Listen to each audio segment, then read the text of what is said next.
السلام علیکم. آپ کو پتہ ہے کہ قناعت اور سیر چشمی پہ جو ہم لوگ حدیثیں پڑھ رہے ہیں اور اسی کو کنٹینیو کریں اور اللہ سے ہم دعا کرنی چاہیے کہ جو اللہ تعالیٰ ہمیں بھی صبر دے. جس طرح آج کل ہمارا جو وہ حساب کتاب ہے نا کہ ہم لوگ اتنے ناشکرے ہیں اور ہر چیز کی ہوس ہونا، یہ جو ہے یہ کس قدر انسان کے لیے اس کا باعث بن سکتی ہے نا، نقصان کا باعث بن سکتی ہے، اور ہمارا کس طرح ہم اس کا خمیازہ آخرت میں بھگتیں گے اس کا تو ہمیں احساس ہی نہیں ہے. تو اللہ تعالیٰ ہمیں توفیق دے اپنے دین کو سمجھنے کی اور عمل کرنے کی. آمین. آج کی حدیث ہے کہ قبیصہ بن مخارق الحلالی رضی اللہ تعالیٰ عنہ بیان کرتے ہیں کہ میں نے کسی ضمانت کا بوجھ اٹھایا، پھر میں رسول خدا صلی اللہ علیہ وآلہ وسلم کی خدمت میں حاضر ہوا تاکہ اس کے سلسلے میں آپ صلی اللہ علیہ وسلم سے سوال کروں. تو حضور صلی اللہ علیہ وسلم نے فرمایا کہ تم ٹھہرو یہاں تک کہ ہمارے پاس صدقے کا مال آ جائے تو ہم اس میں سے تمہیں دینے کا حکم کریں گے. پھر آپ صلی اللہ علیہ وسلم نے فرمایا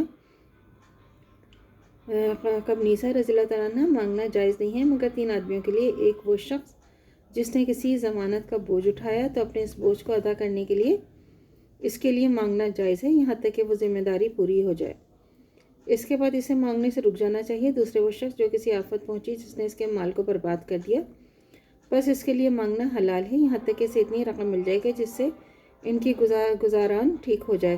تیسرے وہ شخص جو فاقے کا شکار ہو گیا ہو یہاں تک کہ اس کی قوم کے 3 عقل والے آدمی اس بات کی گواہی دیں کہ فلاں آدمی فاقے سے ہے تو اس کے لیے مانگنا جائز ہے یہاں تک کہ اسے اتنی رقم مل جائے کہ جس سے اس کا گزارا ٹھیک ہو جائے. ان تینوں صورتوں کے علاوہ ایک قبیصہ رضی اللہ تعالیٰ عنہ سوال کرنا، حرام کمائی حاصل کرنا ہے، اس سے کھانے والا حرام کھاتا ہے. صحیح مسلم کی حدیث ہے. اس حدیث کی روح سے جو 3 آدمیوں کو مانگنا جائز ہے، جس نے کسی ضمانت کا بوجھ اٹھایا ہو تو وہ ضمانت جو ہے دینے کے لیے اسے پیسے کی ضرورت ہو تو پھر اسے یہ پیسے ضمانت کی ذمہ داری پوری ہو جائے تو پھر اسے مانگنے کی اجازت نہیں ہے.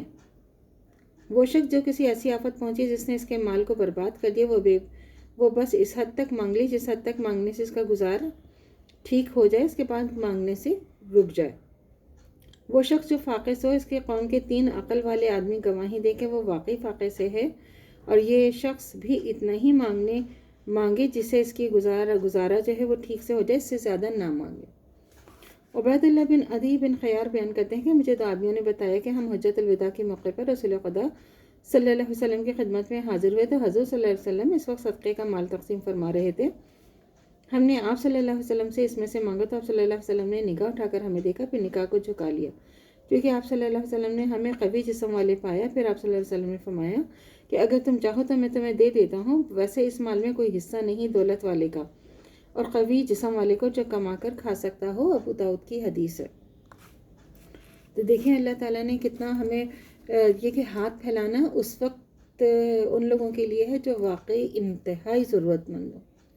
اس بات کا ہمیں خیال رکھنا چاہیے نا کہ اگر ہم کسی کو کچھ دیں تو وہ انتہائی واقعی ضرورت مند، اور جو سفید پوش لوگ ہوتے ہیں وہ تو کسی کے آگے ہاتھ ہی نہیں پھیلاتے، ان کو تو ڈھونڈ کے اور دیکھ کے دینا پڑتا ہے. جو سفید پوش لوگ ہوتے ہیں ہمیشہ یاد رکھیے کہ وہ ہمیشہ اپنی سفید پوشی کا بھرم رکھتے ہیں، کبھی زبان سے نہیں مانگتے. جیسے آج کل کا زمانہ ہے بھی جو مانگتے ہیں کتنے پیٹ ان کے بھرے ہوئے ہوتے ہیں. تو اللہ سے دعا کرنی چاہیے جو ہمارا ایمان ہے مرتے دم تک قائم و دائم رہے، خاتمہ بالخیر ایمان پر ہو. اجازت دیجیے. اللہ حافظ. میرے چینل کو لائک کیجیے، شیئر کیجیے، سبسکرائب کیجیے. شکریہ.